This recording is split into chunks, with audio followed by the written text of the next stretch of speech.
like the Reds, it's Mondays, talking Reds, Gareth Roberts, Craig Hannan with you, to have a bit of a natter about the Reds being boss, about the Reds being top of the league, about the Reds being 16 points clear with a game in hand, about the Reds beating Manchester United 2-0, about the Reds needing a maximum of 10 wins out of 16 games to be crowned the champions of England for the 19th time. How good does that sound? If that doesn't make you Monday, then there's something wrong, isn't there? It's a beautiful day outside, the Mersey's looking boss, the sun's out, the Reds are boss. What a time to be alive. Boxed it there in a short. And that's been talking Reds. I just want to talk about the Salah goal, really. Like, not so much even the goal, the explosion afterwards, the way the crowd felt. It was just like a proper moment in I was about to say title race. It's not a title race. In Liverpool's quest for the Premier League title. It was brilliant, and it was everything that you hoped. And there's a lot to be said for a goal that clinches a 3 points at the end, especially after a sort of a 5-10 minute nervy spell. Because I did get a little bit nervous, and they're shite, and we were well better than them. We should have, there should have been daylight between the two teams at that stage of the match, but there wasn't, and Salah does the business right at the end, and we've just watched Alisson's knee slide there. Proper Baywatch music. It was proper Reina in Gog, wasn't it? Yeah. Where he runs the length of the pitch to celebrate and somehow manages to be the first one there to celebrate with a goal score. And his slide's magnificent. I want to, I'd do analysis on that. That's what Neil should do in the stat show today. Fuck off the match and just do Alisson's slide. It's one of the best knee slides I've ever seen, and it's definitely one of the best football sides I've ever seen, and it is a wonderful time to be alive. I mean, a lot of my mates were saying, and I agreed with them like before, and that, it would be great to properly batter them, basically, to like really beat them, 4 or 5, do them over properly, get a record scoreline, all that kind of stuff. And I think we quite easily could have done that. I mean, the VAR decision on Van Dijk is generous, to say the least. The offside is offside, and that's fine. It's a good goal, though. And Bobby's is a good goal, and that's ruled out. And then there's some wayward finishing. There's some good saves from De Gea, as usual. I think the one from Henderson's world class, and then the other one with his foot from Mane as well. Maybe Mane should do a little bit better. But yeah, on another day, it could have easily been that kind of scoreline. But I actually, as you said, I really enjoyed how it went, because the let-off for the winner, or for the second goal, if you like, when we knew it was done, was brilliant. The fact that everyone just spontaneously started singing, "We're going to win the league for the first time," that was superb as well, because we've all been holding it in, we've all been keeping it in the locker. We're all like, oh no, we've had our fingers burnt in the past, but it was like everyone just went, fuck it, it's the Manx, let's crow to these bastards. And I was saying when we were walking out the ground to my mates, I was like, what I liked about it as well is I'm obviously always looking for bits of needle, and I always want us to get one over them and all that kind of stuff, and I know that's daft, but fuck it, that's me. And I just thought it's good in a way that we won it like that, because if you're in the Annie Road and you're a Manc, you would have been there going, I'll tell you what, we might get a draw out of this, we might upset these Scousers here. And then they would have been able to say, wouldn't they, oh, you won the league, but you couldn't beat us. And now it's done. We beat everyone in the league.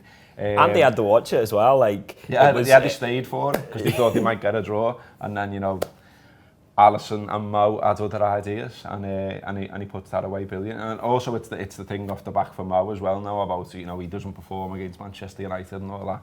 Well, he does now. And ripped his top off as well. What celebration. What a guy. Do you know what? I can't believe you get a yellow card for the best way to celebrate a goal. Shit, I thought there were some brilliant performances across the pitch history. I thought in particular, and usually when you're talking about the performances about the front three, or it's those at the back, or it's the goalkeeper, I thought our midfield was brilliant. I thought Wijnaldum and Henderson were just a class above anyone in their midfield, and I lost count of how many times Henderson won the ball back, and how many times Gini was able to keep the ball in tight areas and managed to keep possession. And we're at risk of sort of undervaluing them too, I think, in that Jordan Henderson's had his years and had a debate around him as to whether he's good enough and so on. Well, the last 12 months have shown that he is good enough, and he's probably going to lift the title, and he's already lifted the Champions League and the World Club and so on. And I'm fucking made up for him. I'd have loved him to score that goal where De Gea hits it onto the post, because I'd love Jordan Henderson to have a proper moment for himself in this, in the run-in, and he got that last year against Southampton, I thought, but obviously we don't go on to win it. I would love something for him this year because I think he deserves it. But I thought Wijnaldum as well was excellent, and I know you mentioned Firmino as well. Some goal some celebration as well. It gets taken away. I liked that as well. That moment was good as well. In that, like obviously the Manx crow because it's ruled out by VAR. But what I liked was it was like everyone in the ground was like, it was still a good goal though, wasn't it? And like we just sang Bobby's song for about another 10 minutes, and it was almost like we were like, I know it's being ruled out, but you aren't having that moment. You just can fuck off. Yeah. And so we just sang his name, and it was like it's not going to make any difference. We're so much better than you. And ultimately, look, I wrote it on the post that we do on Facebook after the match. They're none of our business now. Look, we've played the Manx and we've beat them and it's done and it's over and we can forget about them. They're 30 points behind Liverpool in the league and we still got another 16 to play. Last season there was a 31 points gap between the sides. And the manager, I just think it looks a bit daft when he's saying oh, we're not that far away from them and the 30 points isn't reflective of the difference between the two sides. Nah, it is, mate. It really is, and he just looks at it. Have you seen someone put a filter on him on his interview and made him look like Boy George? No. I don't really know why, but it's there on Twitter. Give it a little search. Someone's just made him look like Boy George as he's getting interviewed, chatting shit, and it works because he is chatting shit. And one of our mates who didn't go yesterday rang us as we were walking away from the ground, and he was going, "The cheeky little prick saying we're a fucking long ball side and all this," and I was like, don't care. Do you know what? We are in a way the best long ball side in the world, and it's not like, I mean, when you put it down to that in its most simplest form, because that's not really what we are. It's just it's a tactic that we use at times. But I'll have that. But what was the bit he said after that? He was like, they didn't cut through us or something like that. And I was like, are you fucking for real? Are you watching the same team I am? I know. He was just chatting shit, like I say, and the thing is about going long. Like if a team's pressing you high and trying to pen you in, then that's how you get out. Like what are we supposed to be doing? And then you win the second ball, which we did time and time again. Like it's absolutely fine. Like we can play in loads of different ways and we can win in loads of different ways, and that's the fantastic thing about this Liverpool side. Listen, as ever with the Anfield wrap, we did loads of post-match stuff. We'll continue to do stuff today as well, and right through the week we'll build up to Wolves and all that as well. But yeah, after every single game that Liverpool play, we do the post-match pint where we have a bevy and we give our immediate thoughts on the game. Here is a clip from yesterday's post-match pint. If you like it and you want to watch the full thing, download the Anfield wrap app. I thought the captain was fucking brilliant. Oh, immense. What a guy. I mean, he's in the form of his life. He's never had a better 12 months or whatever, however many months it's been. What a gentleman. What a man. He doesn't bite back when people slag him off, nothing like that. He'll move for the team, he doesn't moan, he's been around the block, he's played in different positions. He was fucking immense today. He was great. And Genie as well, by the way, I'd like to put him in there. He's so strong, isn't he? I mean, when you've got players like that, as much as, they don't get all the plaudits, they're not superstar names, and they never will be, but what cogs in the machine they are at the moment. It reminds me, you can always compare them to players back in the day, and like Ronnie Whelan didn't really get the publicity that like McMahon or Morby got, but he was so vital.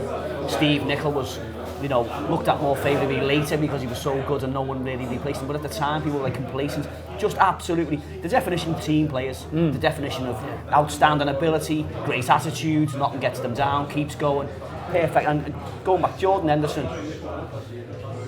Think about this, and it's not often that this team creates any history. Jordan Henderson is going to be the captain of the team that will be at some point very shortly the current holders of the European Cup, the Club World Championship and the Premier League all at the same time. And if you look at Liverpool's captains in history, no one's done that, and this lad on his journey deserves that. So there you go, post-match pints. If you fancy a go with that, as I say, download the Anfield app. It's on all platforms and all that kind of gear. You get some free tokens, you can have a go with our premium stuff, and if you like it, subscribe, and if you don't, just watch the free stuff. Over the Reds. Damien was on post-match pints as well yesterday, and he was great. What a guy. Love him. Watch him. He's good. Okay, so in terms of another thing that you should watch, by the way, we've just watched now, because I got the heads up about it from these Carragher and Roy Keane. Obviously, I was at the game at the time, so I didn't see it, but just watch it now. Fantastic. It's on Carragher's Twitter. It's them arguing about whether Ole Gunnar Solskjaer should go or whether he should have some more time as the Manchester United manager. I say give him all the time in the world, because when they appointed him, I thought he was absolutely shit then, and he's still shit now, and he just hasn't got that thing about him. He just doesn't carry himself like the manager of a big club. You know, he makes shit pops at like clubs and players and people, and it doesn't work. You know what I mean? He hasn't got that gravitas. Like when he was going on about, was it Van Persie? He had a bit of a pop at Van Persie over something. You know, like even when he was like the Cardiff manager, you know, does that, couldn't care less, and walks on. He's like, he's just such a gimp. And like, you know, the thing about like, you know, Man City playing a strong team against them in the Haribo Cup, and that means that they're a great side. He didn't even play a striker. Like, he just talks absolute wham. He's not good enough for them, but if they want to stick with him, then long may it continue, because it's going to mean the shit. On Roy Keane as well, I just love the idea that all these pundits in the media that are Manchester United biased, like Roy Keane, like Gary Neville, because they've got plenty of them as well, by the way. There's always this thing, oh, all these Liverpool supporting pundits. What about the Man United supporting pundits?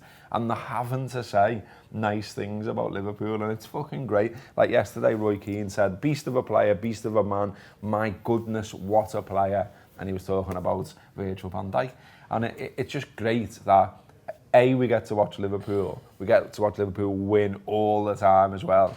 And then when we sit down and we watch a little bit of media, everyone's being nice about Liverpool, apart from some fat bellend who works with a rag. I mean, he's not even worth mentioning, because that was, yeah, I had a big laugh to myself, a big chuckle watching that video over and over again. I think you're right. I think far too many times in the past, they've been sat in that Sky Sports studio debating what's wrong with Liverpool, debating where everything's gone wrong, who's the problem, what's the problem, and trying to work that out. And now they're doing that with United. And like, I love Keane and Carragher going at it yesterday in the studio, just like properly shouting. I'd love to see them in a scrap, actually, like getting them in the boxing ring together. I think Carragher would have him, but I think, you know, you're right. It's nice to be able to sit back the day after beating Manchester United, sitting 30 points clear of them, and having Roy Keane. I've never heard Roy Keane speak as highly of another footballer who, you know, who's playing at Liverpool as he just has of Van Dijk there, just to be eulogising him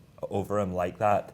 But that's a measure of the footballer that we've got in our hands here, and he's a 9 out of 10 every single game, and that's the thing I'm conscious of, is that we're so lucky to be watching him play football for Liverpool. Like, he was absolutely outstanding yesterday, and I'm glad that they've mentioned him, because, you know, it'd be very easy just to not mention Van Dijk every week after the game, because he just does this week after week, that this has become the norm now. 9 out of 10 for Van Dijk's become the norm, and he's, God knows what he's worth now. And Harry Maguire at the other end of the pitch yesterday was dearer than Virgil van Dijk. I know I'd rather have, boys. Listen, it is fantastic, and we can't keep ripping Man United, can we? But we can today, because it was only yesterday. But we will move on, and we will stop being daft, or maybe we won't. We will start previewing Wolves, as I mentioned before, because that's on Thursday. So it's a really busy week. There's absolutely loads going on, and the Anfield app is getting up to loads as well. We've got a little mini Irish tour coming up, haven't we? We do, yeah. 7th, 8th and 9th of February. You can get tickets at theanfieldapp.com/tall live. Belfast first, Dublin second, Cork third. Never done Cork before. Robbo's been in my ear for the last, since I've worked here, about going to Cork. When are we going to come to Cork?